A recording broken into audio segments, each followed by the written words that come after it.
Nous allons à présent parler d'indépendance. Dans cette vidéo, je vais beaucoup parler. Donc essayez d'être actif justement parce que si vous faites qu'écouter, vous n'allez pas enregistrer les informations. Vous devez vraiment vous les approprier.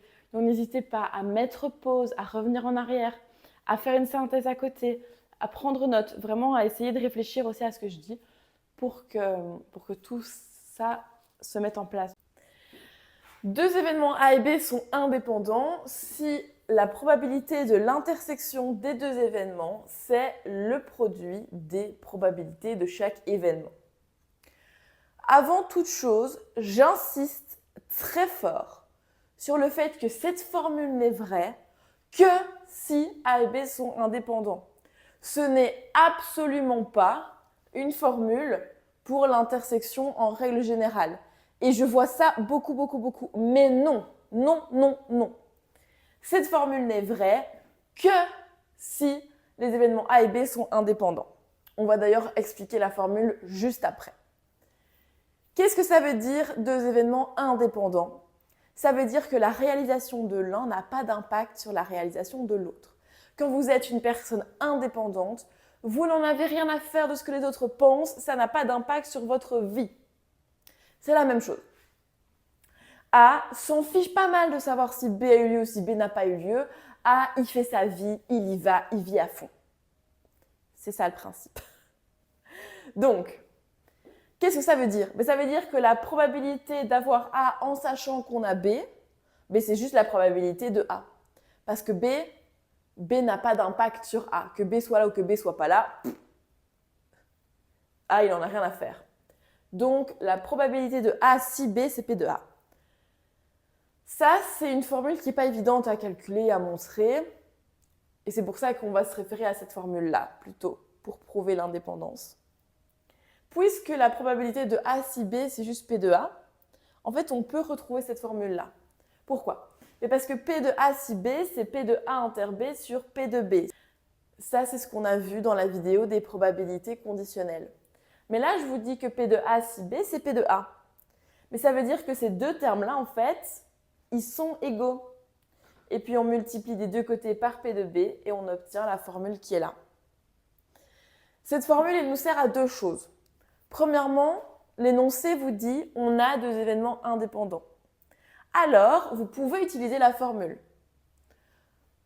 Deuxième cas de figure, on vous demande est-ce que les événements sont indépendants? Et alors, dans ce cas-là, vous devez vérifier est-ce que l'égalité est vraie ou pas. Si l'égalité est vraie, ils sont indépendants. Si l'égalité est fausse, alors ils sont dépendants. En gros, ils ne sont pas indépendants. Mais cette formule-là, en dehors du cadre d'indépendance, si on ne vous dit pas qu'ils sont indépendants ou qu'on ne vous demande pas si ils sont indépendants, vous ne l'utilisez surtout pas. Voilà. Exemple numéro 1. On a A et B, deux événements indépendants. On vous dit qu'ils sont indépendants.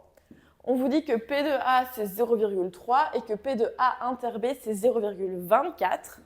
Et on vous demande la probabilité de A union B.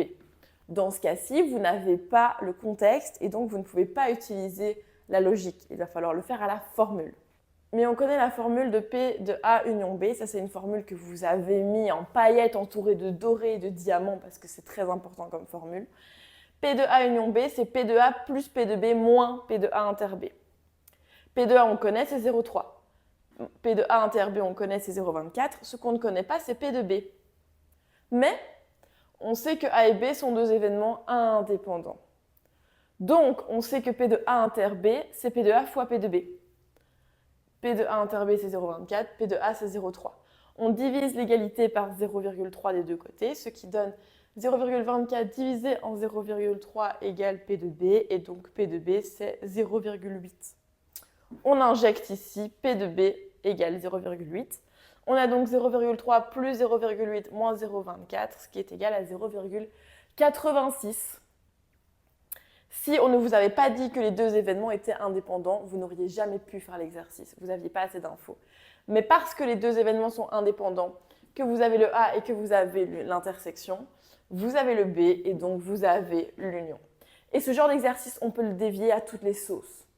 Nous allons faire un deuxième exemple. Cette fois-ci, je vous dis qu'on a un jeu de 52 cartes. Ça veut dire qu'il n'y a pas les jokers. A, c'est l'événement tirer un trèfle. B, c'est l'événement tirer une figure. Je vais tirer une carte et je regarde donc A si c'est un trèfle, B si c'est une figure. Et on demande, est-ce que ces événements sont indépendants? Eh bien, ici, on vous pose la question, donc vous ne pouvez pas partir du principe qu'ils le sont, mais vous devez le vérifier. Comment faire? Eh bien, on va calculer P de A. C'est quoi la probabilité de tirer un trèfle? Eh bien, c'est 13 trèfles sur 52 cartes. Donc 13 sur 52 et 13 sur 52, vous pouvez simplifier la fraction en 1 quart. P de B, c'est quoi la probabilité de tirer une figure? Eh bien, dans un jeu de cartes, il y a 12 figures, d'accord, 3 par famille sur 52. 12 sur 52, ça fait 3 sur 13, quand on simplifie la fraction. Et ensuite, on va calculer la probabilité de A inter B. Et on va la calculer à la logique, au contexte, d'accord? On ne va pas la calculer avec cette formule-là, puisque justement, on ne sait pas si celle-là est vraie. Donc, on va faire au contexte. C'est quoi la probabilité à la fois de tirer un trèfle et une figure? Eh bien, c'est de tirer une figure de trèfle. Il y a 3 figures de trèfle, dame de trèfle, roi de trèfle, valet de trèfle. 3 figures de trèfle sur les 52 cartes, ce qui fait 3 sur 52. Et maintenant, ce qu'on va vérifier, c'est que quand on fait le produit de P de A et P de B, on obtient bien 3 sur 52. Alors, P de A fois P de B. P de A, c'est 1 quart. P de B, c'est 3 treizièmes. 1 fois 3, 3. 4 fois 13, 52. On obtient bien 3 sur 52. Donc oui, les événements sont bien indépendants dans ce cas-ci. Si on avait obtenu ici une valeur différente de celle-là, alors la réponse aurait été non. Vous pouvez vous demander à quoi ça sert tout ça. Eh bien, je vais vous expliquer l'histoire de Sally Clark. Vous allez comprendre que parfois, bien comprendre les probabilités, ça peut sauver une vie. Je vais vous raconter l'histoire de Sally Clark, pour qui en fait ce genre de calcul mal effectué a ruiné sa vie. Sally Clark est une avocate anglaise. Elle va avoir un premier bébé qui va décéder après quelques mois, mort subite. Un peu plus tard, elle va avoir un deuxième enfant qui va être sous surveillance extrême parce que en Angleterre, quand un premier enfant décède, on surveille très fort la famille pour être sûr qu'elle n'est pas responsable ou qu'elle ne cause pas de problème, ou peut-être que le bébé a simplement une santé du coup fragile. Donc le deuxième bébé va être fort suivi par plein de services sociaux et des services de santé. Et ce bébé va également décéder après quelques mois. Les 2 fois, Sally était seule avec son bébé. Elle est donc accusée de meurtre. Il va y avoir un tribunal, un procès. Donc il va y avoir un procès, ils vont aller au tribunal, ça va être une affaire absolument terrible. Et en fait, au début, tout se passe bien. Enfin bien, ça reste un procès, mais les gens plaident en sa faveur, que c'est vraiment une voisine exemplaire. Tous les services sociaux qui sont venus disent qu'en fait, elle s'occupe très bien de ses enfants. Mais il va y avoir un certain monsieur Roy Meadow qui va faire aussi sa plaidoirie et qui va en fait convaincre le jury que Sally est coupable de meurtre. Comment s'y est-il pris? Eh bien, il explique que pour qu'un enfant fasse une mort subite dans une famille, il y a à peu près une chance sur 8000. Donc, quand on voit les caractéristiques de la famille, l'âge de la mère, qu'elle est non-fumeuse, leur milieu socio-économique, etc., dans ce genre de milieu, la probabilité qu'un enfant fasse une mort subite est de 1 sur 8000 à peu près.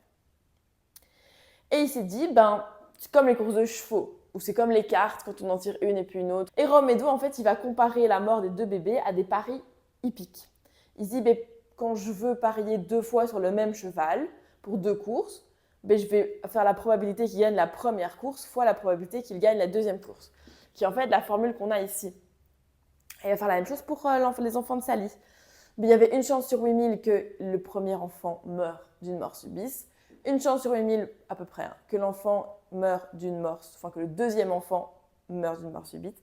Donc en fait, il va multiplier 1 sur 8000 par 1 sur 8000. Mais ça fait à peu près une chance sur 73 millions. Donc en fait, il a convaincu le jury qu'il y avait une chance sur 73 millions que les 2 enfants aient fait une mort subite et donc que Sally soit innocente. Une chance sur 73 millions, autant dire que c'est peanuts, et donc il a dit, conclusion, Sally est coupable, elle a tué ses enfants. Donc elle a été envoyée en prison sans chance de sortir parce qu'elle n'avait pas avoué, évidemment, puisqu'elle était innocente. Et donc l'histoire s'arrête là, pour l'instant. Le monde entier connaît Sally comme une meurtrière. Le monde entier connaît Sally comme une meurtrière, une tueuse d'enfants. Et donc évidemment, c'est l'enfer pour Sally. Son mari va faire appel, refaire appel, sans rien y fasse. Sauf que, un jour, la Royal Statistical Society va avoir vent de cette histoire et va taper un scandale. La Royal Statistical Society va envoyer une lettre je ne sais pas exactement qui, mais donc ceux qui faisaient le procès. Elle va envoyer aussi un article et en fait, elle va expliquer que le raisonnement de Meadow, il était incorrect et qu'en fait, il avait, en trafiquant ses probabilités, alors il ne disait pas qu'il a trafiqué exprès, ça on ne sait pas, mais en tout cas, il a mal utilisé les probabilités et donc, il a créé un chiffre, vous vous souvenez, 1 sur 73 millions, qui en fait est faux. Pourquoi ? Parce que il a dit c'est une chance sur 8000 fois une chance sur 8000. Sauf que ça, on vient de voir que c'est vrai quand les événements sont indépendants. Or, avoir 2 bébés qui décèdent dans la même famille, ce n'est pas indépendant. Ils ont des gènes en commun, ils vivent dans le même environnement. On ne peut absolument pas dire qu'ils n'ont aucun lien et qu'en fait, il n'y ait pas des facteurs communs qui aient impacté les 2 décès.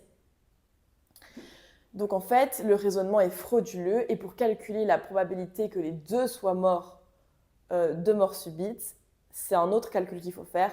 Certes, beaucoup plus complexe, beaucoup moins intuitif pour le public, mais aussi et surtout un calcul qui soit correct parce que celui-là, du coup, était complètement faux. La deuxième erreur qu'ils ont faite au procès, c'est de dire que parce qu'une probabilité était rikiki, eh bien, c'était impossible. La probabilité, aussi minime soit-elle, n'est pas nulle. Et donc, il y avait quand même une possibilité que Sally soit innocente, même si la probabilité avait bien été de 1 sur 73 millions. Ce qui n'est pas le cas, la probabilité n'était pas de 1 sur 73 millions. Mais même si la probabilité avait été de 1 sur 73 millions, c'est-à-dire que parce que cette probabilité est rikiki, c'est impossible que Sally soit innocente, c'est absolument faux. Quand quelqu'un gagne à l'euro-million des sommes astronomiques, on ne se dit pas « il a sûrement triché ». Non. On se dit « trop bien, c'était une chance inespérée, la probabilité de gagner, elle est rikiki, mais waouh, bien joué ». Sauf que là, non. Là, non, on a accusé Sally de meurtre. Donc, pour finir l'histoire de Sally, en plus de ça, ils ont retrouvé un dossier médical qui n'avait pas été montré, qui explique bien que l'enfant était gravement malade d'infections bactériennes, etc. Et donc, il est probablement mort en fait simplement de cette terrible infection qui le rongeait de l'intérieur et pour laquelle évidemment Sally n'avait pas de pouvoir. Sally a donc été libérée, comme des centaines d'autres femmes qui ont également été mises en prison à cause de Roy Meadow et de son argument du coup statistique foireux. Malheureusement, elle est décédée un peu plus tard suite à une overdose d'alcool parce que être appelée la meurtrière d'enfants par tout le pays, être connue comme ça, plus avoir perdu ses 2 enfants, avoir fait 3 ans de prison et ne plus avoir vu pendant longtemps parce qu'elle a eu entre-temps un 3e enfant dont elle a perdu la garde et qui a été mis en foyer. Ça a été trop pour elle et elle a sombré dans l'alcool et elle en est décédée. Mais des centaines d'autres femmes sont sorties également de prison grâce à l'argument de la Statistical Society qui montrait justement que cet argument, il était absolument désastreux. Et Roy Meadow, pour sa part, lui, il a été mis à la retraite anticipée et il a dit « Ah, j'aurais pas dû confondre avec les courses hippiques. » Voilà, mais il ne s'est jamais excusé, il n'a jamais présenté d'excuses aux familles victimes de ces erreurs statistiques, ou probabilistes plutôt. Conclusion, si vous comprenez bien tous les principes de base de probabilité et d'indépendance, eh bien, vous pouvez potentiellement sauver des vies si un jour vous vous retrouvez dans un tribunal.